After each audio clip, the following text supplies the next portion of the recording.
How to enable video caller ID uh, on Truecaller.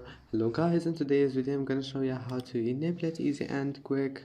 First, just go to Truecaller, and once you're here, click on your profile, and after that click settings, and then click caller ID and scroll down until you find show your video caller ID, and click allow. Now just click create one and create it, and that's it.